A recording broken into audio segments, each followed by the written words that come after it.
बिल्कुल सही बात है, ज़मीन हमारी नहीं है, लेकिन जब माननीय सर्वोच्च न्यायालय में मामला गया तो माननीय सर्वोच्च न्यायालय ने सीधा आदेश किया था कि किसान सड़क पर नहीं रुके हैं, आप लोगों ने, पुलिस ने उनको सड़क पर रोका हुआ है।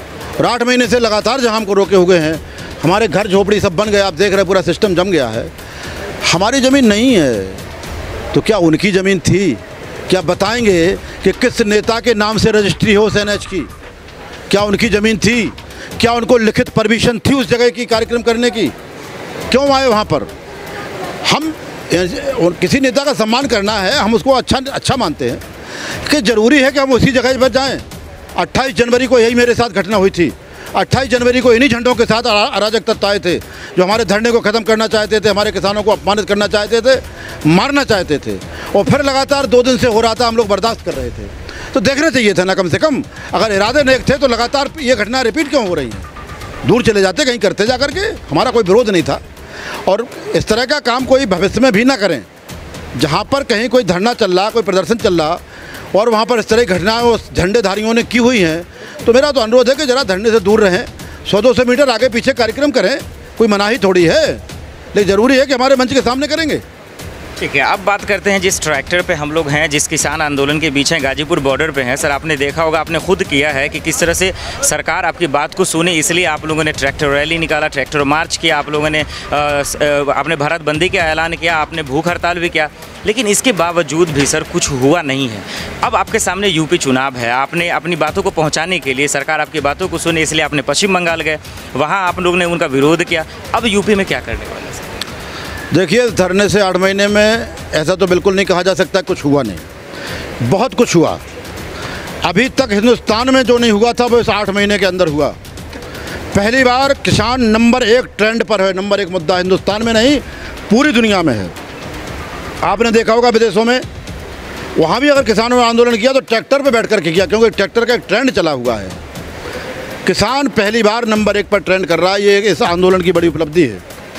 इस आंदोलन की बड़ी उपलब्धि है कि पहली बार इस आंदोलन में जाति का पूरा सिस्टम खत्म हुआ है, धर्म का सिस्टम खत्म हुआ, वर्ग का सिस्टम खत्म हुआ है, किसान एक झंडे के नीचे आया।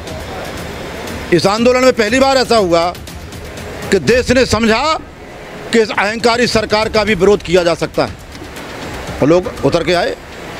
इस आंदोलन में पहली बार ऐसा हुआ कि जब शुरुआत में ये सरकार कहती थी कि हमारे कानून गंगा जल की तरह पवित्र हैं, इनमें परिवर्तन नहीं हो सकता। आंदोलन के दौरान जब 11 दौर की वार्ता हुई तो 1 दर्जन से ज़्यादा संशोधन करने को तैयार हुए, कानूनों को होल्ड करने को तैयार हुए। माननीय सर्वोच्च न्यायालय ने फटकार लगाई कि ऐसे कमज़ोर कानून हिंदुस्तान जो कृषि प्रधान देश है इसमें लागू नहीं किए जा सकते। ये इस आंदोलन की उपलब्धि है। सरकार डर के वार्ता की टेबल से भागी, ये आंदोलन की उपलब्धि है, क्योंकि उनको समझ में आ गया था कि 11 दौर की वार्ता में कानूनों की धज्जी उड़ गई। अगर वार्ता जारी रखेंगे तो देश के सामने हम बेनकाब हो जाएंगे, पूरा देश जान लेगा कि ये कृषि प्रधान देश की सरकार नहीं है, ये व्यापारी प्रधान देश की सरकार है। इसलिए ये वार्ता की टेबल से भागे।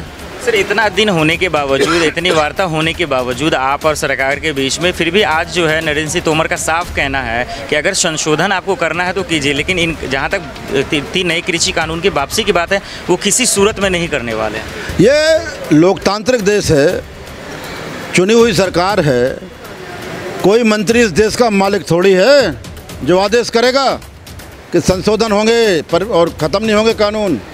ये वही लोग हैं जो एक शब्द भी परिवर्तन को तैयार नहीं थे, आज कह रहे हैं कि हम संशोधन को तैयार हैं, होल्ड करने को तैयार हैं। अभी कोई ज़्यादा समय नहीं हुआ है, आप आंदोलन को चलने दीजिए, इनको कानून वापस करना पड़ेंगे और एमएसपी पे कानून बनाना पड़ेगा। लोगों का मानना है कि और किसानों को लोग देखना भी चाह रहे हैं कि यूपी के चुनाव में इनका बहुत बड़ा इम्पैक्ट रहेगा, असर रहेगा। उससे पहले एक आया सर, जो आपने देखा कि जिला पंचायत अध्यक्ष का चुनाव हुआ, उसमें तमाम पार्टियां तो खैर विफल रहीं, भारतीय जनता पार्टी ने शानदार प्रदर्शन किया, यहाँ तक कि बीकेयू के भी उम्मीदवार थे उनकी भी हार गई। तो क्या माना जाए कि किसान आंदोलन का कोई फ़र्क नहीं पड़ा? देखिए, किसान आंदोलन का ही फ़र्क है। उत्तर प्रदेश के जो चुनाव हुए ग्राम पंचायत के, पूरे 75 ज़िले में सत्ताधारी पार्टी एक भी ज़िले में अपने दम पर जिला पंचायत अध्यक्ष बनाने की स्थिति में नहीं थी। ये किसान आंदोलन की देन है। उस समय मतदाता जीता और मतदाता की भावनाएं जीती, और जब जीतने वाले बिक गए तब मतदाता भी हारा और मतदाता की भावनाएं हारी। लेकिन जीतने वालों को अहंकार नहीं करना चाहिए। ये जीत नहीं, साजिश है, ज़्यादा दिन तक नहीं चलेगी। बहुत ठेस पहुंची देश को। भारतीय संस्कृति का संवाहक होने वाली सरकार, क्या यही भारतीय संस्कृति है? क्या इस बात को कहकर के लोग अपनी पीठ थपथपाएंगे कि पहले सरकारों ने भी ऐसा किया? क्या उसी पदचिन्हों पे चलना चाहते हैं तो भारतीय संस्कृति की दुहाई क्यों देते हो? जनमानस का जो एक फैसला था उसका सम्मान होना चाहिए था। जिला पंचायत अध्यक्षों से सरकार नहीं जा रही थी, एक सबक था, एक सीख थी। अच्छे लोग सीख लेते हैं और फिर उसमें अपना संशोधन करके आगे बढ़ते हैं, सीख लेते आगे बढ़ते।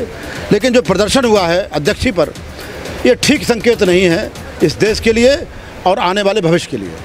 हमने नरेश जी सर से बात किया, हमने राकेश टिकैत सर से बात किया, तो उनका कहना है कि किसानों का जो गुस्सा है वो 2022 में यूपी में दिखाई देगा। लेकिन सवाल ये है कि आज एक मौका था, सेमीफाइनल के रूप में देखा जा रहा था पंचायत चुनाव को लेकर, तो उसमें आप लोग हार गए, सेमीफाइनल में हार गए। अब योगी का कहना है कि जितने किसान जो बॉर्डर पर बैठे हुए हैं उससे ज़्यादा किसान हमारे समर्थन में है, इस वजह से 2022 में हम बम्पर जीत लेकर आए। देखिए, ये प्रश्न आपका गलत है कि हम हार गए। हम जीते हैं। हमने 75 जिलों में किसान का गुस्सा जो है वो स्पष्ट दिखा।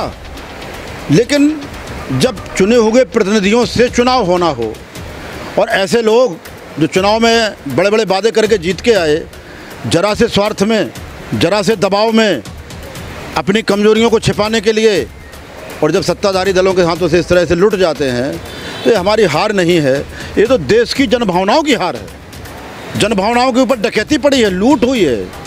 इसको आप ये नहीं कह सकते कि किसान हारा। और किसान हारेगा क्यों? किसान 2014 में नहीं हारा जब ये सत्ता में पहुंचे, किसान 2019 में नहीं हारा जब इनको सत्ता में भेजा, और किसान 2022 और 24 में भी कम से कम उस तरह वोट नहीं करेगा जिस तरह से इन दो पिछले चुनाव में किए। आंख बंद करके वोटिंग नहीं होगी। अब किसान अपना हित अनित देखेगा, नुकसान फ़ायदा देखेगा, मान सम्मान अपमान देखेगा, और इसका परिणाम आने लगा है।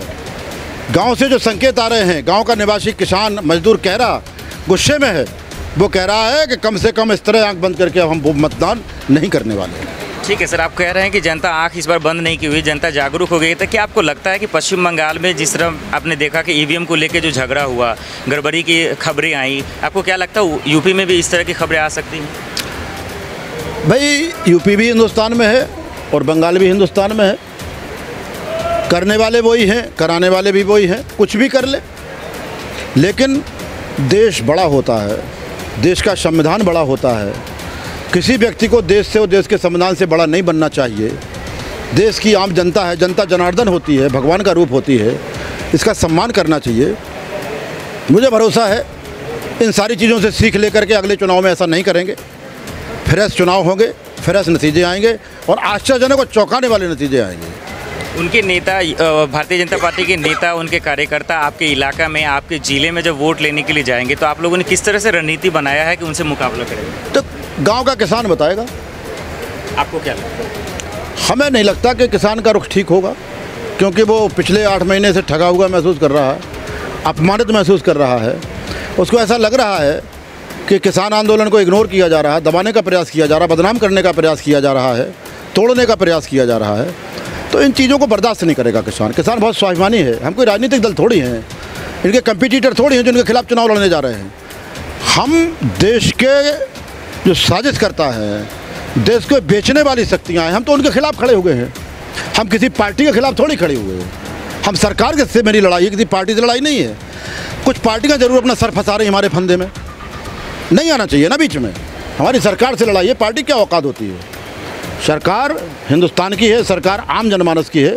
मेरी लड़ाई सरकार से है और सरकार से तब तक लड़ाई जारी रहेगी जब तक किसानों का हक हम ले नहीं लेंगे।